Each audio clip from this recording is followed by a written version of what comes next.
على من كان نبيا وآدم بين الماء والطين وعلى آله وأصحابه أجمعين. أما بعد فقد قال الله عز وجل في شان حبيبه تعظيما له وتوقيرا: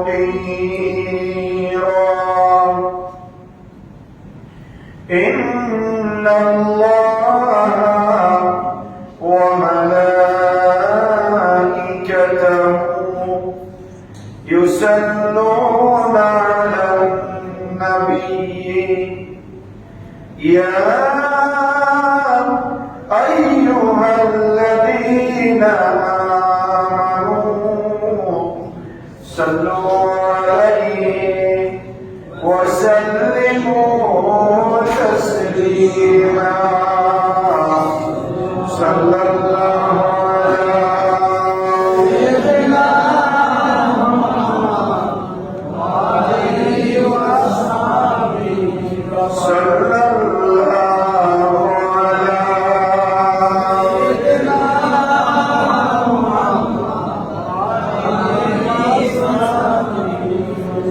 صلى الله على سيدنا.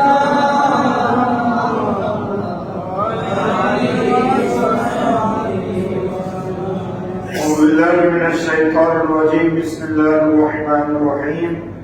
ألا إن أولياء الله لا خوف عليهم ولا هم يحزنون. صدق الله مولانا العظيم وبلغنا رسوله النبي الأمين ونحن على ذلك لمن الشاهدين والشاكرين والحمد لله رب العالمين. معزز محترم حضرات মুসল্লিয়ান ইসলাম, সম্মানিত উলামায়ে কিরাম, রহমানি ওয়া রাহিমাকুমুল্লাহ,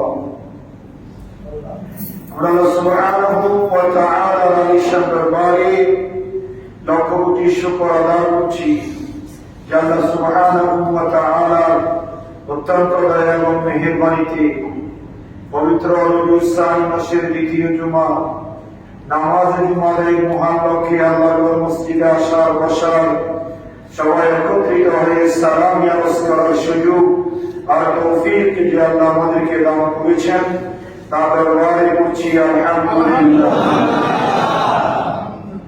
আর লক্ষ দরুদ ও সালামের হাদিয়া গ্রহণ করছি সোনার মদিনায় কামলিওয়ালা নবী, নুরুন নবী, হায়াতুন নবী, ইমামুল আম্বিয়া নবী, সমস্ত নবীদের নবী মুহাম্মদুর রাসূলুল্লাহ সাল্লাল্লাহু আলাইহি ওয়াসাল্লামের নূরি দরবার সোনার মদিনায় উচ্চ আওয়াজে আরেকবার করছি আলহামদুলিল্লাহ। মুহতারাম হাজিরিন, গত কয়েক জুমা ধরে আমরা কোরআন এবং সুন্নাহর আলোকে আমাদের নবীর আজমত, শান এবং শওকত সম্পর্কে আমরা আলোচনা শুনেছিলাম। একই ধারাবাহিকতায় আজকে কোরআন কারীমের সূরা ইউনূস শরীফের ৬২ নম্বর আয়াতে কারিমা শরীফ তেলাওয়াত করেছি।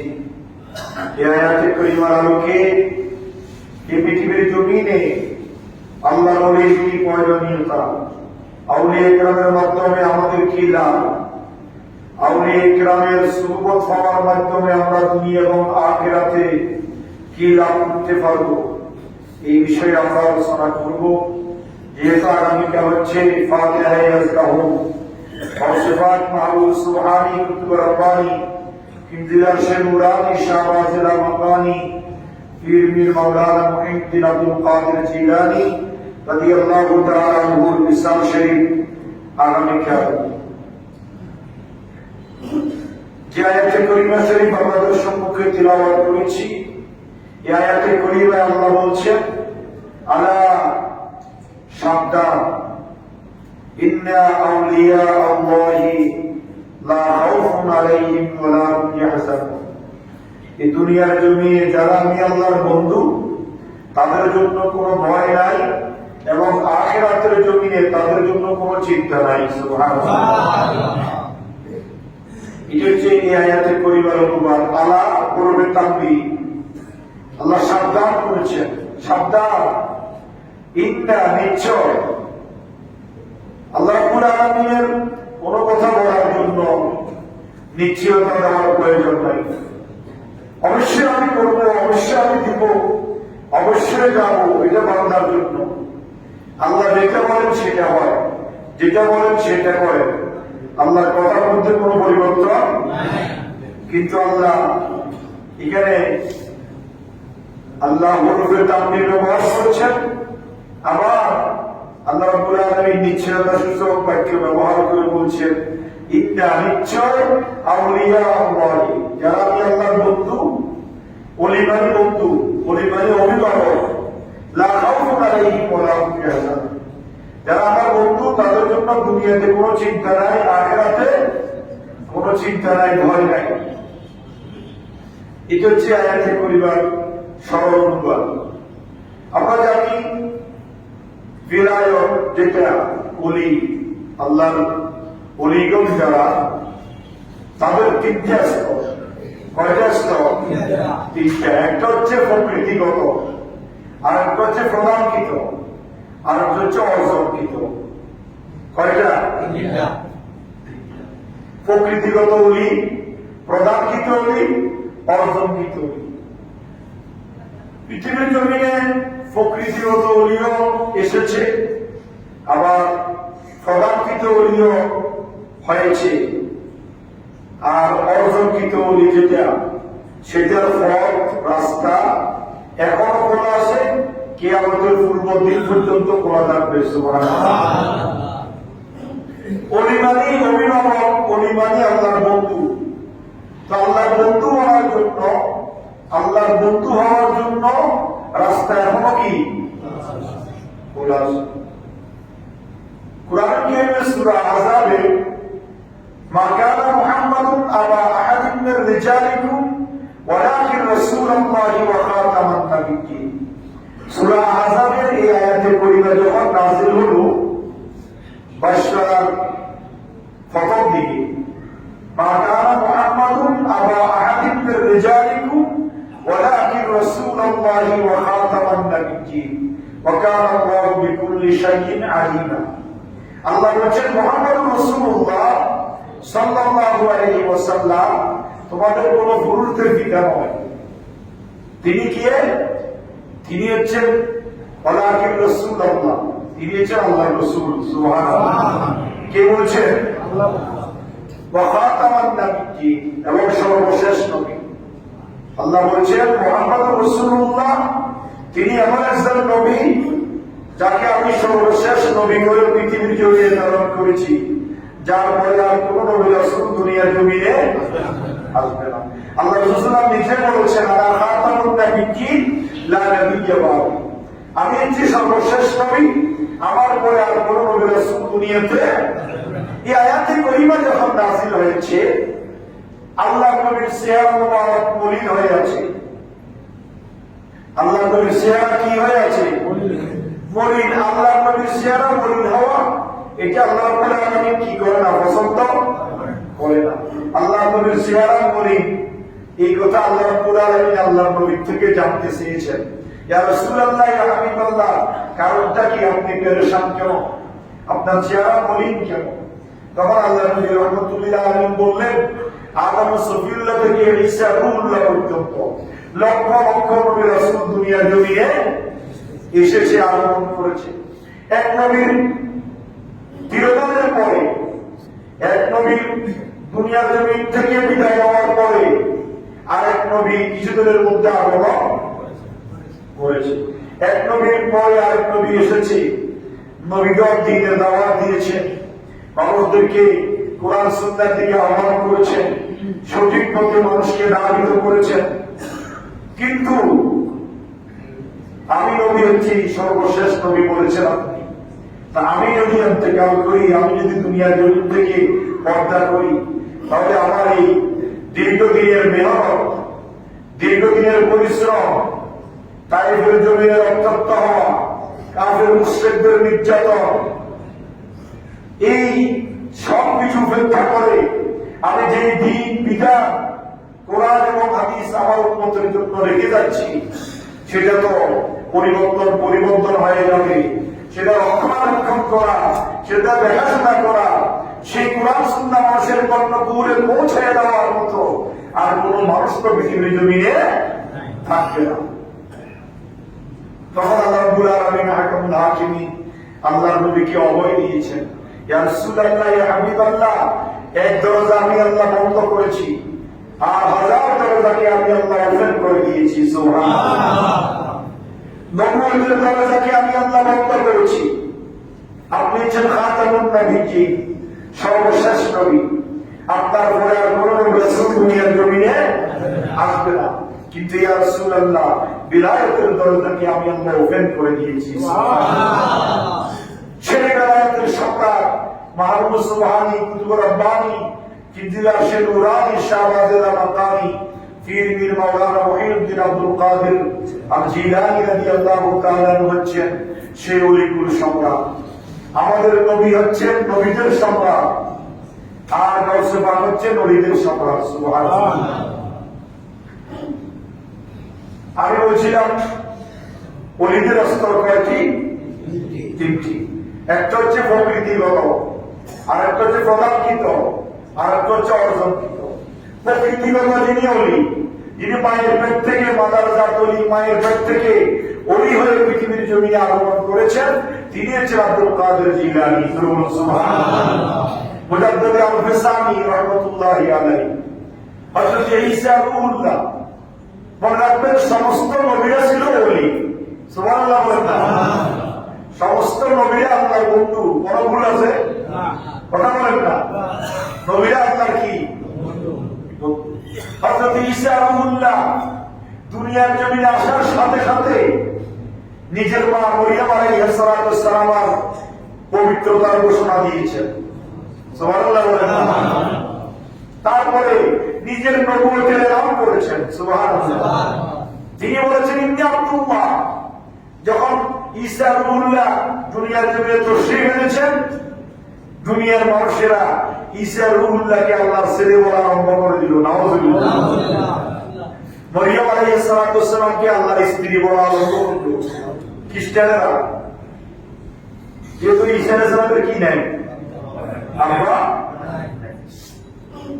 ঈসা রূহুল্লাহ দুনিয়াতে আসার সাথে সাথে শুনতেছেন কাফের মুশরিকদের এই ধরনের অবাঞ্ছিত কথাবার্তা।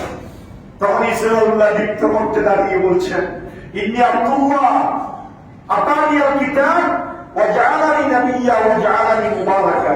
সুবহানাল্লাহ।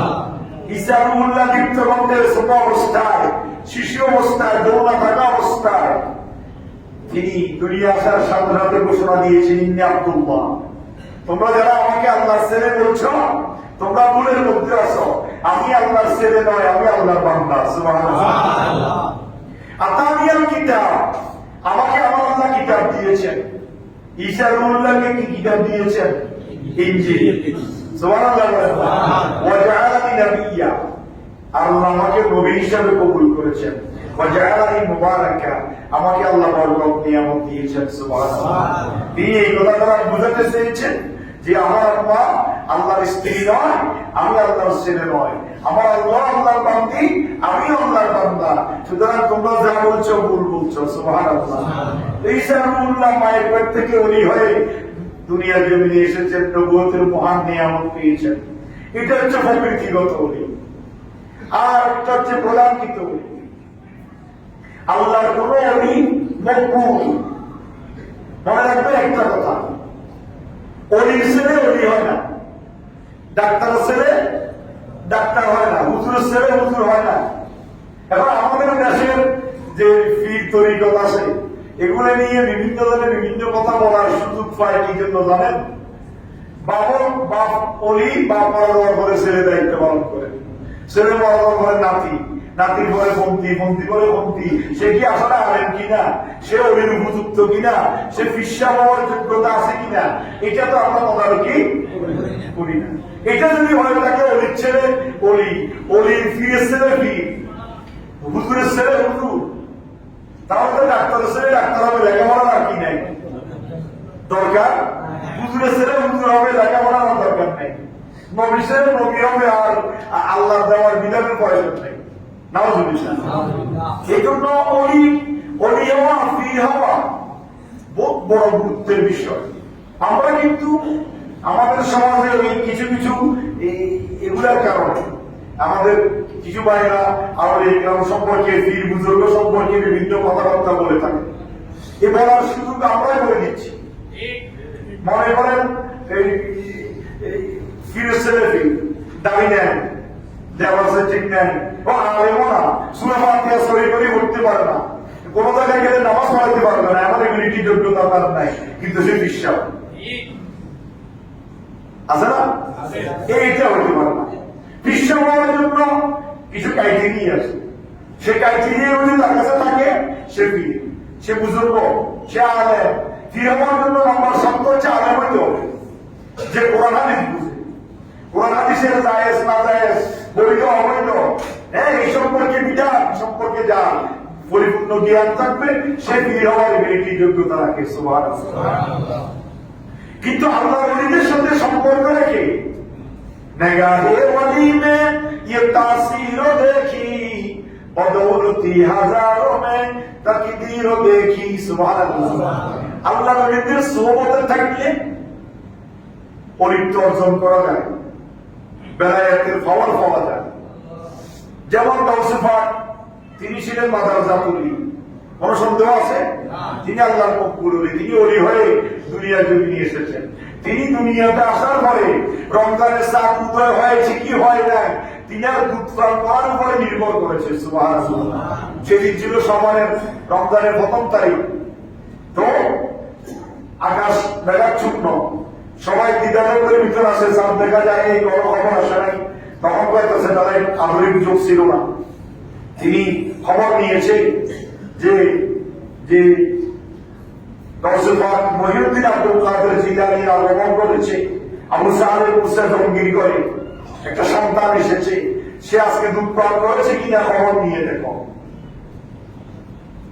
দুনিয়ার জমিনে আল্লাহর মকবুল হয়ে আগমন করেছে, তিনি হচ্ছেন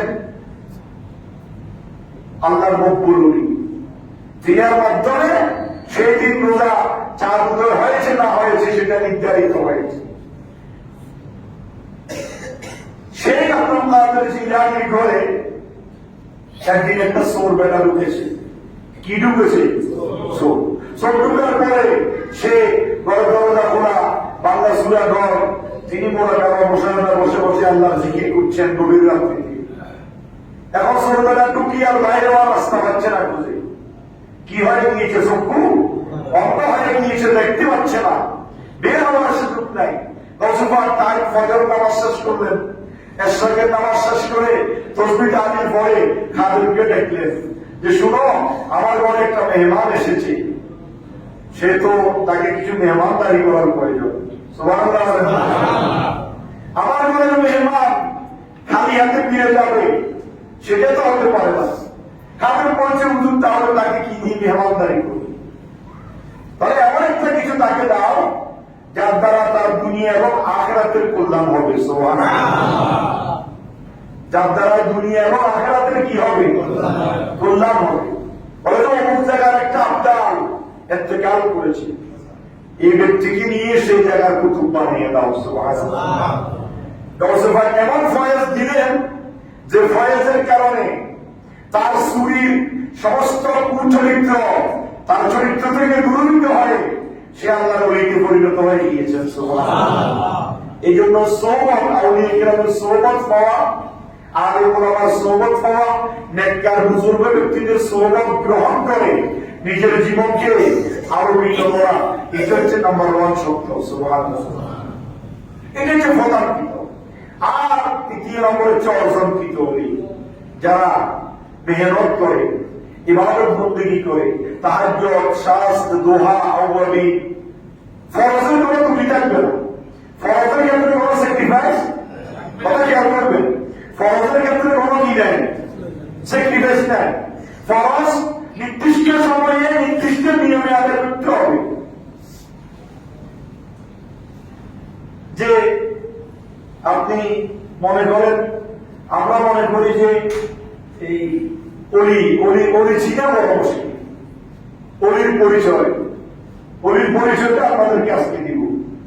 আমরা মনে করি আওয়াজ বা হামকে তুমকে পুরো হয়ে গেলে সে অলি হয়ে যায়, আসলে নয়। শাইখ আবুল আব্বাস রহমতুল্লাহি আলাইহি বলছেন, আল্লাহকে চিনা সহজ। আল্লাহ হচ্ছে খালেক, আল্লাহ হচ্ছে কি খালেক, আল্লাহকে চিনা সহজ।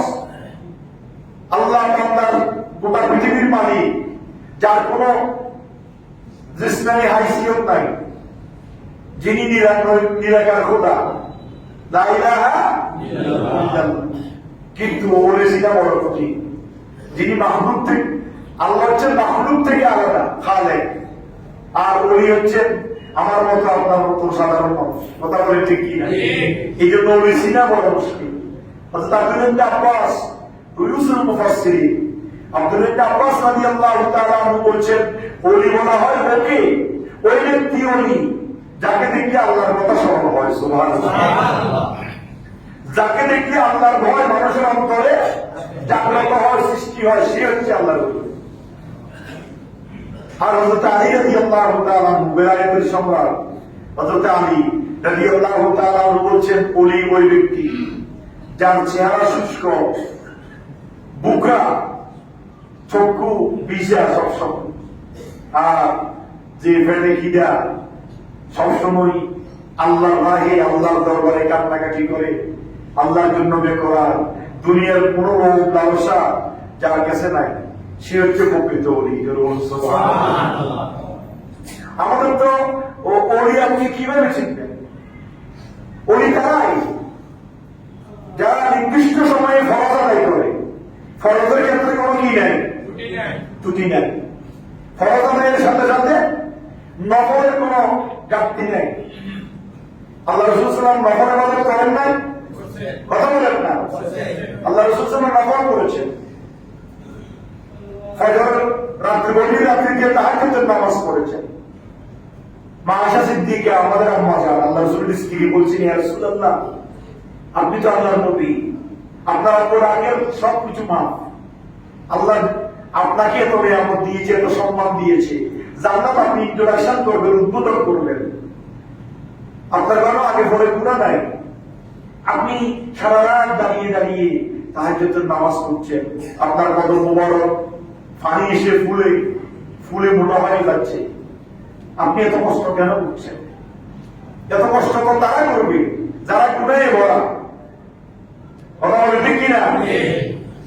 আল্লাহ রাসূল বলছেন, আয়েশা রে, আল্লাহ আমাকে এত নিয়ামত দিয়েছেন, আফালাম আকুনা আবদান শাকুরা, আমি কি আল্লাহর শুকরিয়া আদায়কারী বান্দাদের অন্তর্ভুক্ত হব না? আল্লাহু আকবার।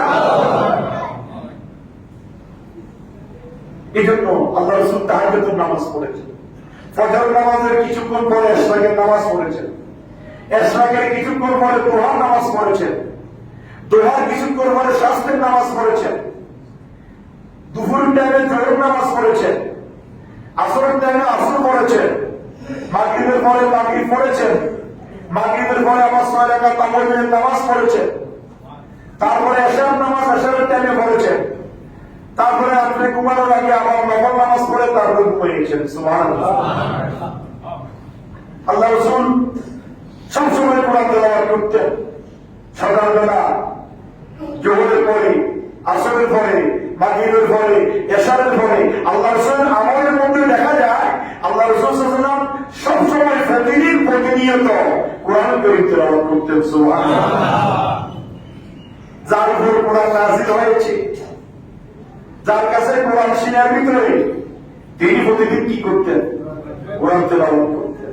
এই জন্য ওলি শোনা বড় মুশকিল। আল্লাহ রাসূল সাল্লাল্লাহু আলাইহি ওয়াসাল্লাম আরেকটা আয়াতে পরিবার তাফসীর ভিতর আউলিয়া কিরামের নিদর্শন পরিচয় এসেছে, ওয়াল্লাযীনা মাআহু, আশিদ্দাউ আলাল কুফার রুহামাউ বাইনাহুম তারাহুম রুকআন সুজদা।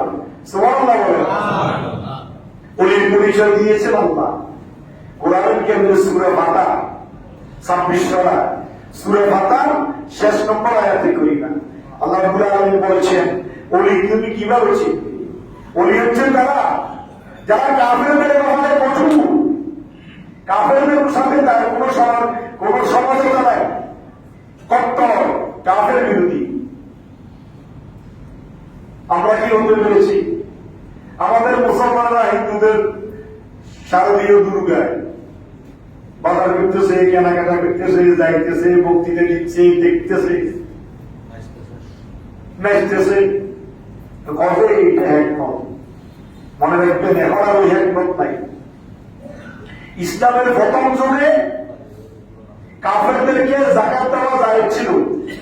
যাকাতের 8 টাকা, কয় টাকা বলেন না? 8 ব্যক্তিকে যাকাত দিতে হবে।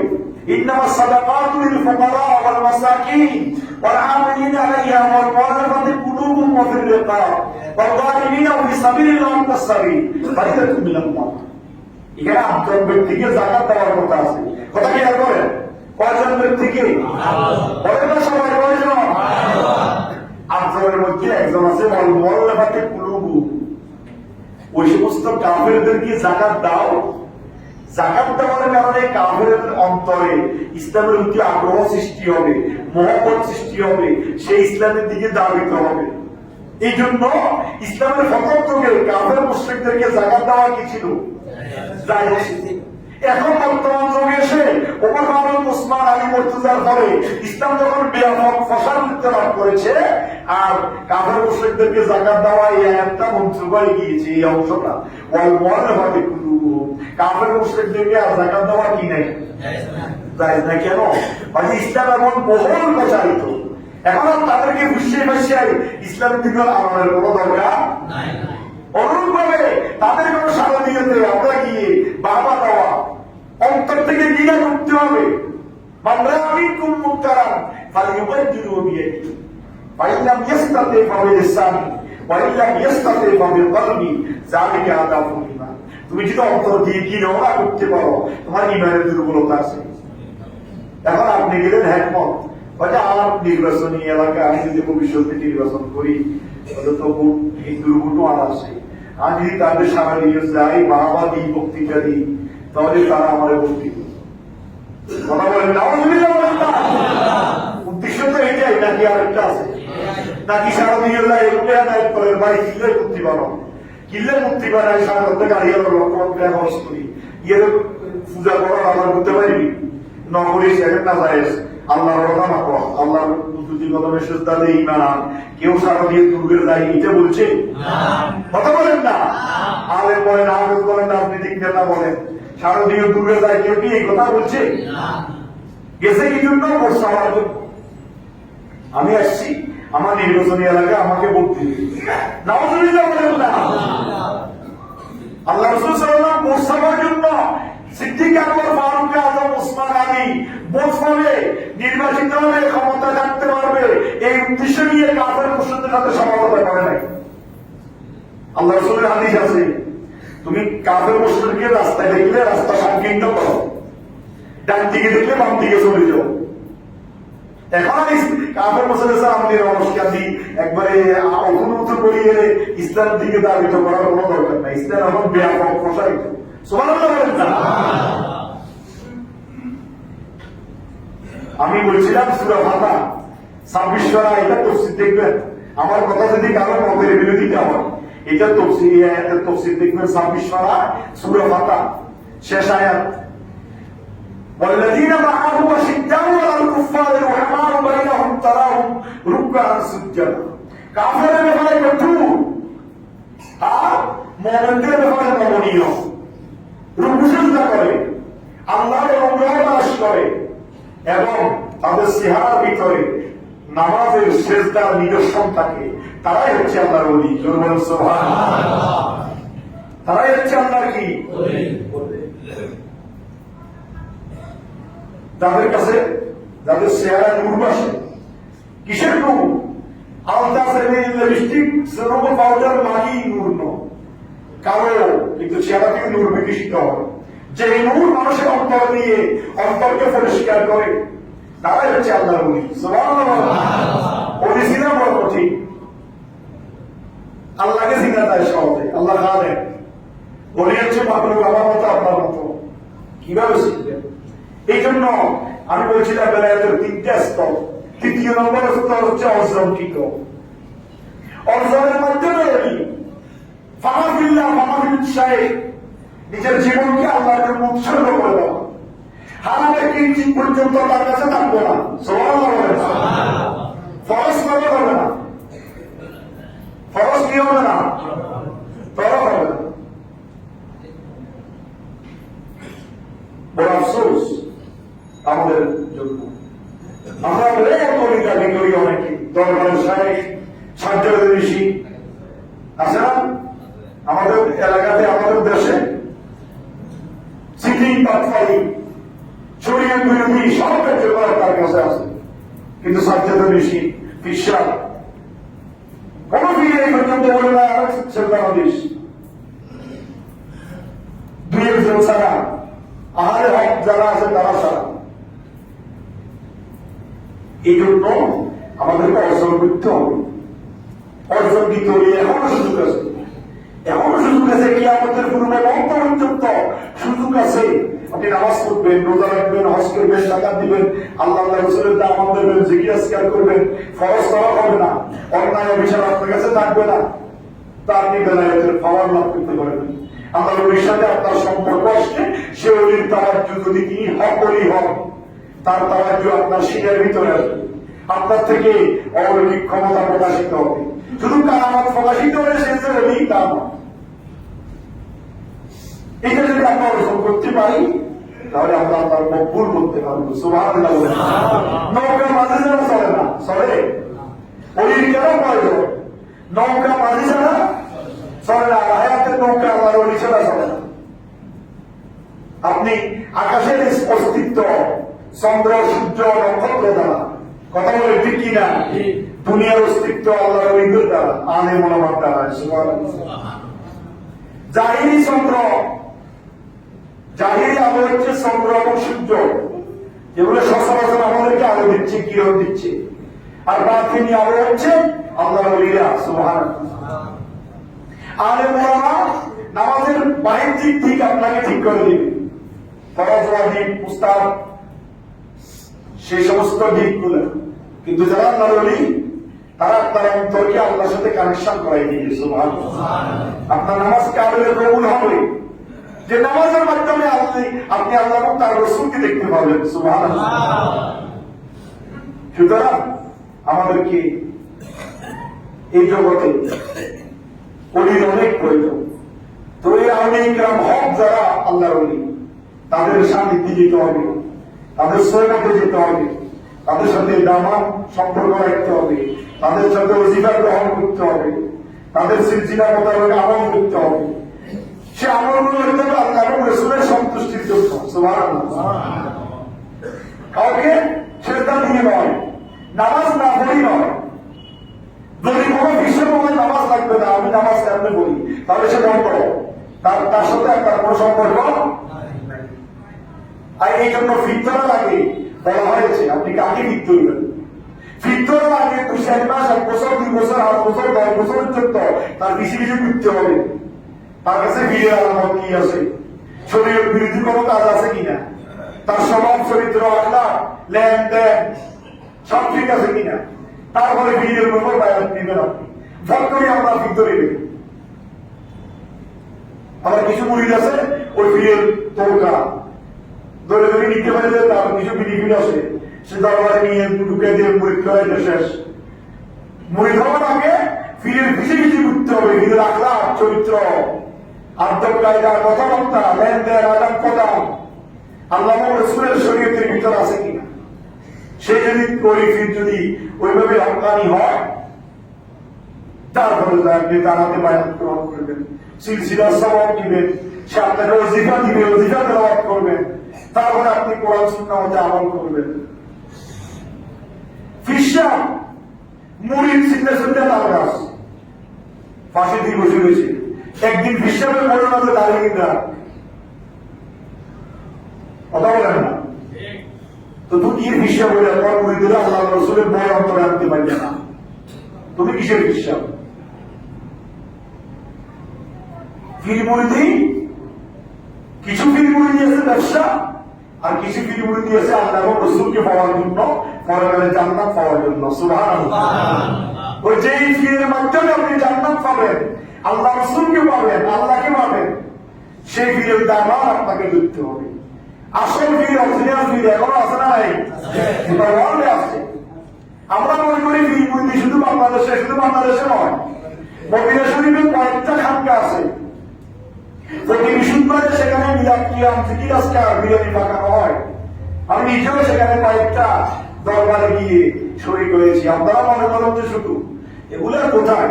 মদিনা শরীফের বিভিন্ন এলাকাতে আগে আওলাদ রাসূল সিলসিলা, তাদের সিলসিলা অনুযায়ী এখনো তারা প্রতি সপ্তাহে হালকায় জিকির মাহফিল করে। আসরের পর থেকে আসর নামাজ জামাতে হয় খানকায়, আসরের পর থেকে তরকিন হয়, আলোচনা হয়, জিকির আজকার হয়, মাগরিবের পরে জিকির হয়, আওলাদের নামাজ হয়, তারপরে মিলাদ কিয়াম হয়, এশার নামাজ বা জামাত আদায় করি, তারপরে সবাইকে বিরিয়ানি করায়, তারপরে বিদায় দেওয়া হয়। মদিনা শরীফে কয়েকটা দরবার এখনো আছে। তো হক যদি দরবারে আপনি সামিল হতে পারেন, তারা আপনাকে হকের দিকে ডাকবে। কিন্তু যে খ্রিস্টান নিজেও নামাজ পড়ে না, মুরিদকেও বলে না, বলে কিছু কিছু মুরিদ আছে একবারে টাকা পয়সার মালিক, গাড়ির মালিক, কিন্তু তার ইনকামটা কোথায় থেকে হচ্ছে, গাড়ির মালিক কিভাবে হলেন, তার স্ত্রী ব্যাপারটা চলতেছে, সে দেখতেছে, হিসাবের সামনে নিজের মাইয়া রাখতেছে, স্ত্রীকে একদিন দিতেছে, কিন্তু ব্যাপারটা হিসাব করে না যে তোর স্ত্রীর হাত মুজে মা মুজে ভরাই ভোগে ভরাই না ঘরের সামনে আন কি হিসাবে। এই জন্য সাবধান।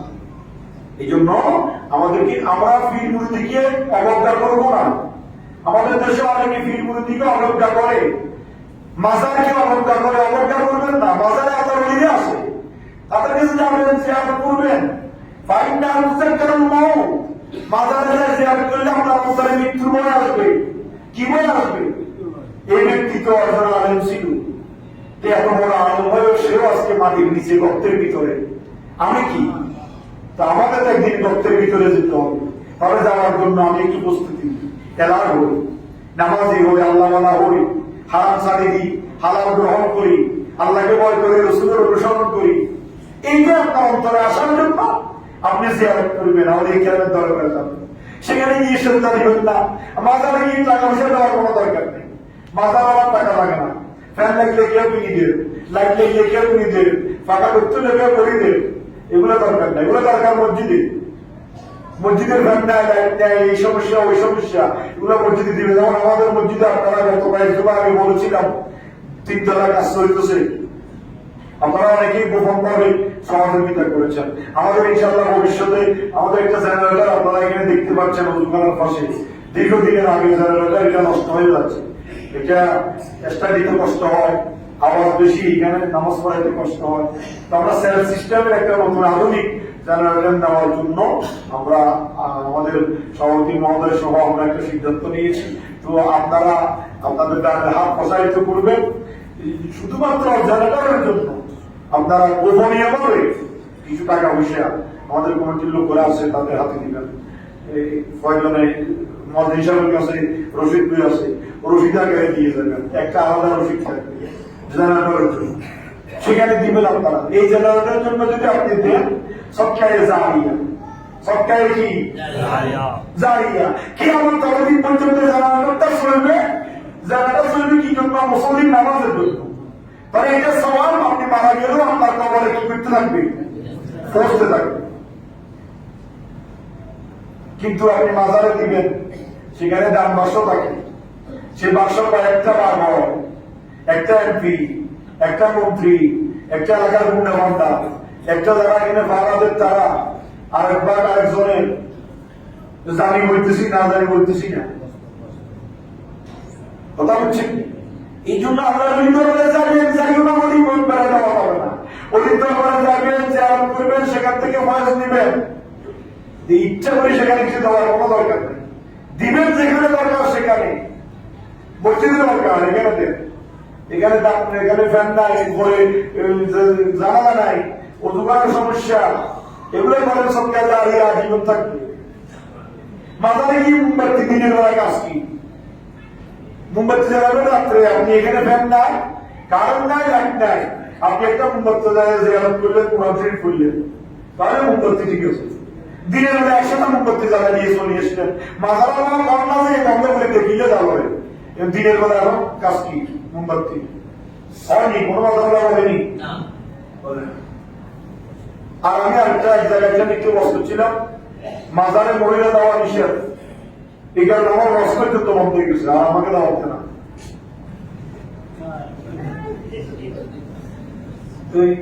এখন কোন মাজারের কর্তৃপক্ষ বলে আছে মাজারে লাগিও না, মাজারে মহিলা আসিও না, কোনো কাজ নাই। মহিলা মাজারে কাজ কি? মহিলা ঘরের ভিতরে নাকি নামাজ পড়তে, কোরআন শরীফ পড়বে। হ্যাঁ, কত যদি মহিলা দিশারে বলা নাই, কারোর সাথে বলা নাই, আর বসারে বলা নাই, তুই করতে বই আর বসার রুয়ে পৌঁছাই দিল, মনে দিশার রুয়ে পৌঁছাই দিল। তাদেরও ছিল আমার ছেলে মেয়ে, আমার স্বামী, আমার পরিবারের বড় রহমত নাযিল করো। তুমি দোয়া করো। আল্লাহ রসুল হুজরার ভিতরে দাফন হয়েছে। আম্মা আয়েশা সিদ্দিকা প্রতিদিন যেতেন, জিয়ারত করতেন, সেখানে থাকতেন। যেদিন আবু বকর সিদ্দিককে দাফন করছে, আল্লাহ রসুলের স্ত্রী আয়েশা সিদ্দিকা তখনও যাইতেন। কেন? একটা স্বামী আর একটা বাবা। যেদিন ওমর ফারুককে দাফন করা হয়েছে, হযরত আম্মা আয়েশা সিদ্দিকা তারপর দিন থেকে সেখানে যাইতেন না। কেন? হয়তো এটা আমার আব্বা, এটা আমার স্বামী, দুজনকে দেখা দেওয়া আমার জায়েজ, কিন্তু ওমর ফারুক তো দেখা দেওয়া পুরুষ, তাকে দেখা দেওয়া আমার জায়েজ না, এই জন্য আমি আর সেখানে গিয়ে যাবো। সুবহানাল্লাহ বলে এটা ইচ্ছে বড় বলি, মহিলা মাজারে না যাবো। এখন মহিলা গেলে মাজারে আমাদের টাকা পয়সা একটু বেশ পড়ে, আপনারা পুরুষ গেলে তো টাকা দেন না, এটাই সমস্যা। যাই হোক, কেউ নেগেটিভ পাঠবেন না, সঠিকটা পাঠবেন, সঠিকটা গ্রহণ করবেন। আল্লাহ নবীর দাওয়াত করবেন, জিয়ারত করবেন, আউলিয়া কেরামের অনুসরণ করবেন, আউলিয়াদের সুন্নাত তার করবেন। হ্যাঁ, ওলি হওয়ার জন্য মনে চিন্তা রাখবেন, ওলির দরজা এখনো কি? ওলি হওয়ার জন্য হারাম বর্জন করতে হবে, সুদ ঘুষ বর্জন করতে হবে, জানাজা বিষয় বর্জন করতে হবে, ফরজ ঠিক রাখতে হবে, ওয়াজিব ঠিক রাখতে হবে, সুন্নতে মুআক্কাদা ঠিক রাখতে হবে, সুন্নতে জায়েজা ঠিক রাখতে হবে। তারপরে যদি আপনি আস্তে আস্তে পারেন নফল ইবাদত করবেন, এই ইবাদতের মাধ্যমে আপনি আল্লাহর বন্ধু হইতে পারবেন। আল্লাহ আমাদের সবাইকে কবুল করুক। আর একটি মাসালা বলে দিয়ে শেষ করছি, টাইম শেষ, অবার হয়ে গিয়েছে, তারপরও বলতে বাধ্য। এই আমার কিছু মুসল্লি, 5 ওয়াক্ত মুসল্লি দেখি আমার আগে রুকুতে চলে যায়, সেজদায় চলে যায়, সালাম ফিরে ফেলে। এটা আমি এতবার বলার পরেও তাদের বোধগম্য নাই। আরে আপনি বলেন ইমামের আগে যদি আপনি রুকুতে যান, আপনার নামাজ হবে? ইমামের আগে যদি সিজদা থেকে উঠেন, নামাজ হবে? ইমামের আগে আপনি কোনো কাজ করে ফেললে, ইমামের আগে কি সালাম ফিরানোর আগে কি আপনি বাইরে যেতে পারবেন? আপনারা তো তাড়াহুড়ো কিসে? এখন ইমামের আগে আমার কিছু মুসল্লিরা রুকুতে চলে যায়, সিজদায় চলে যায়, সালাম ফিরে ফেলে। আমি ডান দিকে ফিরে বাম দিকে দেখতে আছে তো তসবিহ করে মাথা তার দিবাই। এই জন্য আমি সালামটা কি করি, এই আমি মুখে নেমে দেখছি, সালাম আলাইকুম, সালাম আলাইকুম, একটা এক্সট্রা কেন জানতে না, সাথে সাথে আপনি যদি টিভিতে দেখবেন, এরা জরুরি ইমাম সাহেবের সালাম, নামাজের সালাম, একবারে দ্রুত, একবারে এক শব্দের ভিতরে সালাম শেষ করে দিয়ে সালাম আলাইকুম, সালাম আলাইকুম। এখন আমি যদি সালাম আলাইকুম রহমতুল্লাহ এভাবে কাম দিতেই আরেকটা ওদিকে সিনে মুসল্লি শুরু করে দিচ্ছে তসবিহ করা। প্রথম সালামটা ছোট হবে, দ্বিতীয় সালামটা কি হবে? লম্বা হবে। এখন এটা অনেক মসজিদে নেই, অনেক মসজিদে দিন একটা মসজিদে নামাজ রহমতুল্লাহ করি কান দিচ্ছে যে এই কানের ভিতরে হয়ে গেছে, এই দিকে মুসল্লিরা দুটো সিনে শেষ। এই জন্য ইমাম সাহেবের আগে যদি তাদের কোনো কাজ হয় তাহলে নামাজ এটা মাথায় রাখবেন। আপনি নামাজ আসছেন, দৃষ্টি দেখেন, এই জন্য নামাজ জামাতে নামাজ পড়া ফরজ করা নেই, জামাতে নামাজ পড়া কি করে নাই? ফরজ করা নেই। আপনার কাজ দেখতে পারে, তাড়াহুড়ো দেখতে পারে, আপনি চলে যান, কাজ সারা আসি তারা নামাজ পড়েন, জোহরের টাইম লম্বা, আসরের টাইমও লম্বা আছে, এই এশারের টাইমও লম্বা, শুধুমাত্র মাগরিবটা টাইম কম। আপনার যদি এত তাড়া করে থাকে, আপনি কাজেকে শেষ করে ধীরে স্থির ভাবে নামাজটা পড়েন। একটা একটু বিহার যান, একটা মানি এত্তেবা, আর এত্তেবা মানি পরে, এত্তেবা মানি আগেও, এত্তেবা মানি পরে, পিছনে আনার নাম এত্তেবা, সামনে আনার নাম এত্তেবা ন। তো আপনি পিছনে একটু আগে ইমাম সাহেব সালাম ফিরে নিল, আসসালামু আলাইকুম বলে শেষ, বাম দিকে শুরু করলে আপনি ডান দিকে শুরু করবেন। ইমাম সাহেব যখন বাম দিকে শুরু করবে তখন আপনি ডান দিকে ফিরাবেন। ইমাম সাহেবের বাম দিকে শেষ, তখন আপনার বাম দিক শুরু। এটা হচ্ছে নামাজ। এই নামাজটা মেহরবানি করে ঠিক করে করবেন, ইমামের আগে কোনো কাজ করবেন না। যা কথা বলেছি আল্লাহ আমাকে এবং সবাইকে আমল করার তৌফিক দান করুন। আসসালামু আলাইকুম।